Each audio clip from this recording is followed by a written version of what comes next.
Signal detected. Initiating signal boost.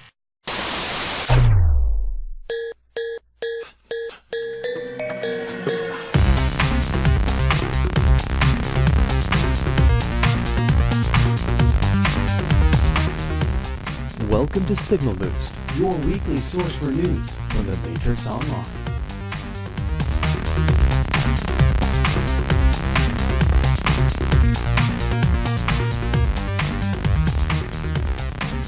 Hello everybody and welcome to episode 5 of Signal Boost, your source for news and more from The Matrix Online.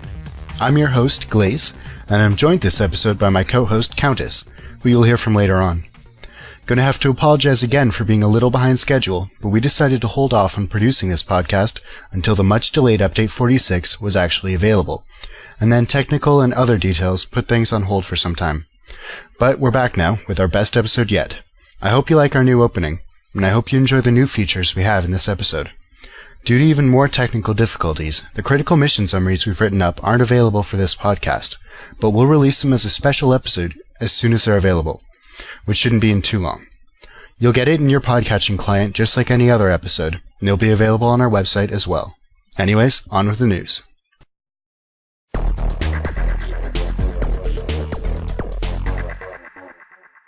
JUnit on the Signal Boost forums was kind enough to let us know that at shopforsoftware.com you can purchase a PC version of The Path of Neo for $23.99 American and get a free copy of MXO and a 1-month subscription. So if you don't have The Path of Neo and you're interested, there's no time like the present. You can even keep Path of Neo for yourself and send the copy of MXO to a friend who might be interested, or just leave it somewhere for a passerby to find. We'll give you a direct link to the product page in our show notes. Thanks again, JUnit. Walrus announced on August 24th that he and his team will be sending out buddy keys again, this time to everybody on the MXO opt-in list. If you're not on the list, or you're not sure, just head over to the official MXO forums and click on the My Account link at the top of the page. From there, click on Email Newsletters, and make sure you have a check in the box beside the Matrix Online. If you don't, make sure to add one, and then click on Make Changes near the bottom of the page, and you should be all set to receive some more trial keys when they're sent out again, which shouldn't be too far away. Vesuveus recently let us know that he's taken his recursion player interviews, quite popular on Dadnode 1, to the x.fm forums in the newsroom. A link will always be posted in the Recursion World Forum, in the general discussion boards back at Dadnode 1, and as usual, we'll link to it in our show notes. After 2 delays, Update 46 was finally made available on August 31st. Finally, Red Pills in the Megacity were able to visit the new prop vendors, go hunting for Taskmaster heads, and of course check out the White Halls and the new organization areas, not to mention benefit from all the bug fixes and other updates to the game. We haven't heard of any noticeable bugs with this patch, but if you have, let us know at signalboost@gmail.com or on the forums. And that's all we have this week for the news.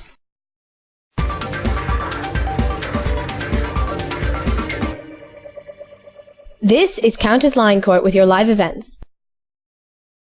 The Chessman left his usual hangout in Tabor Park on the Syntax server on August 21st to warn Red Pills that he has a suspicion that Anom seems to be headed towards what the Chessman referred to as checkmate. What this means we can only wait to find out. The messenger made a dash to the Recursion server on August 22nd, bearing a message that the Oracle asked him to deliver to the Red Pills in Richland that bad times are coming down the pipes, and to warn any Blue Pills to make sure they stock up on essential supplies in case of emergency. Whether this approaching crisis has anything to do with Anom is still uncertain.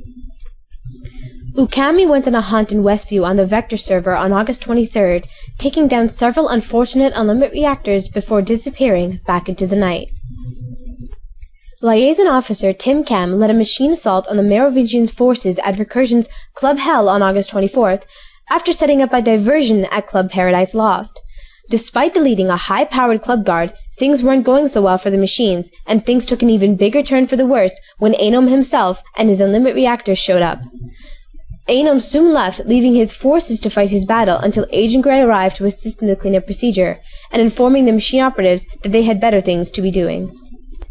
Vale made an appearance on the Datanode 1 forums on August 24th to leave a message she found while exploring the dark corners of the Matrix. The cryptic message will definitely prove a challenge if that's what you're looking for, so check out the link in our show notes and see if you can crack the message's secrets. During an E Pluribus Neo meeting on Vector on August 25th, EPN and Zion operatives found that they had some new guests. Systematica and a group of machine operatives who came in peace to speak with EPN liaison Katerina. Katerina agreed to meet with Systematica and to allow herself to be transported to an area where they could speak in private. Unfortunately, the limit reactor code corruption in that area interfered with Katerina's transportation and her signal was lost. Where Katerina is now is still a mystery that all of EPN is hoping to solve. Malphus led a small group of Merovingian operatives to the historic district on Syntax on August 28th, where he hoped to test the results of an experiment the Merovingian had done on the pit vipers there. An empty vial of cheat codes, empty save for a small amount of residue, had been found by the Merovingian operatives, and scientists in the employ of the Frenchmen attempted to synthesize their own version of the cheat codes. This synthesized version was introduced in small doses to the pit viper population in the historic district, and Malphus arrived to test the results. They found that there was no particular change in the pit vipers, which seemed to indicate that the synthesized cheat codes were flawed. Ghost led a retaliation against invading Unlimit reactor forces on the Vector server on August 29th. Anom's forces appeared and seemed to be targeting warehouse facilities in Uriah, Bathory Row, and Limon. The Unlimits crumbled under the force of the attacking Red Pill operatives, but their purpose in those areas are no less a mystery. Back on Syntax, Anom's Unlimit forces found their attack on the aqueduct control facilities in Tabor Park squashed by machine operatives on August 30th. Red Pill operatives found the Unlimit attack being coordinated by a particularly strong Unlimit reactor from within an enclosed courtyard. When attacked, the Unlimit kept calling for help from Finney, who may be a member of the Unlimit command. It was discovered that the Unlimits were trying to gain access and control of the aqueduct controls, a fact relayed to Agent Pace. Persephone paid a visit to the Data Node 1 forums on August 30th, giving Red Pill operatives a puzzle she recovered from the mysterious cartographer, who promises a prize to the first who cracks it. Check it out on the official forums under the live events board, or grab the direct link from our show notes. Are you interested in joining the Signal Boost crew? If so, great! We're looking for people who are interested in voice work and script writing, and no prior experience is necessary.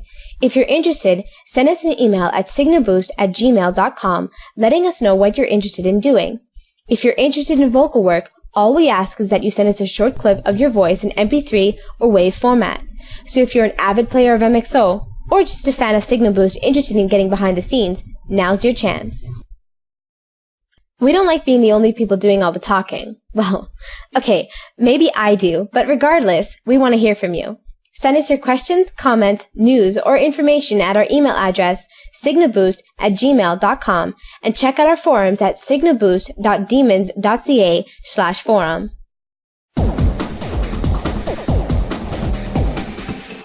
Unfortunately, due to the timing of this episode and the technical difficulties I told you about earlier, we don't actually have any player events to tell you about this episode, but next week things should be back to normal.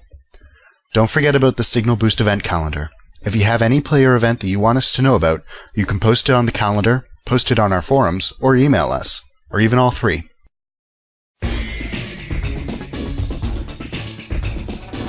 On episode 4.5, we posed the question, what are your thoughts on the General's current storyline? Has he gone crazy, or is he working towards an endgame we don't know about? The response was, well, let's say lackluster, but that's okay. On our forums, Refactor suggested that perhaps the General represents a splinter group of machines that don't really care whether or not humans give power to the machines, so long as the Matrix keeps on as it is. Because to the General and those like him, the Matrix is a form of entertainment, the ultimate reality show. Definitely an interesting view. Keep on sending us your responses at signalboost@gmail.com, or text us a short WAV or MP3 file, or post your response on our forums. In the next episode, we'll have a brand new question for you guys, and we're looking forward to hearing your responses.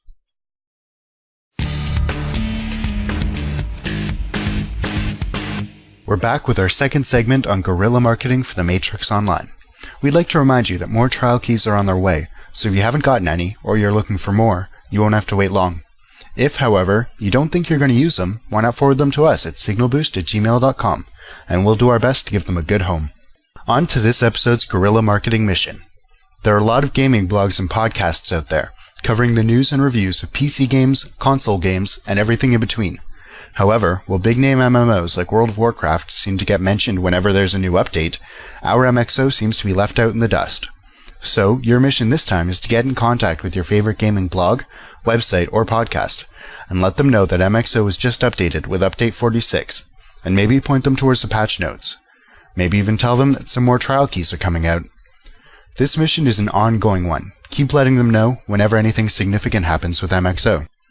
Some example gaming blogs are joystick.com and kotaku.com, links to which will be available in our show notes, but there are many more out there, along with podcasts and websites. So spread the word. The more people who know about The Matrix Online, the more potential players, which means down the road a better game for us all. We'll be back in 2 weeks with more guerrilla marketing tips and ideas. In the meantime, check out our guerrilla marketing board on our forum to discuss our tips and share your own, or send your tips and ideas to signalboost@gmail.com. Don't forget that if you have some trial keys that you don't know what to do with, you can send them to us, and we'll make sure they get out into the hands of those who want to spread them out into the world.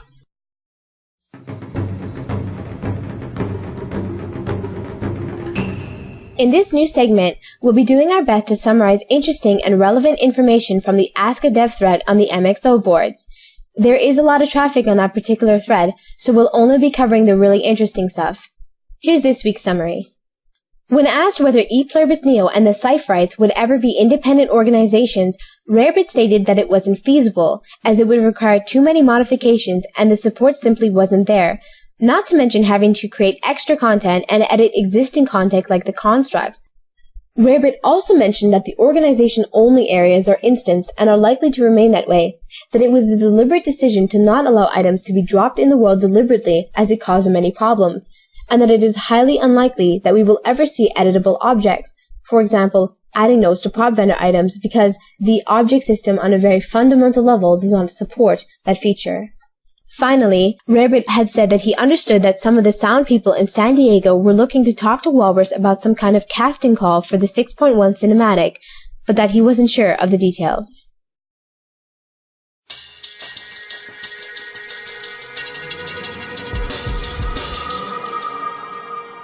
And that's all we have for episode 5. Thanks for listening. Don't forget that show notes for this and every episode are available at signalboost.libsyn.com, where you can always find links to our event calendar and our forum. You can email us at signalboost@gmail.com with ideas for the podcast, questions or comments, or news that you'd like us to cover. We'll be back next week.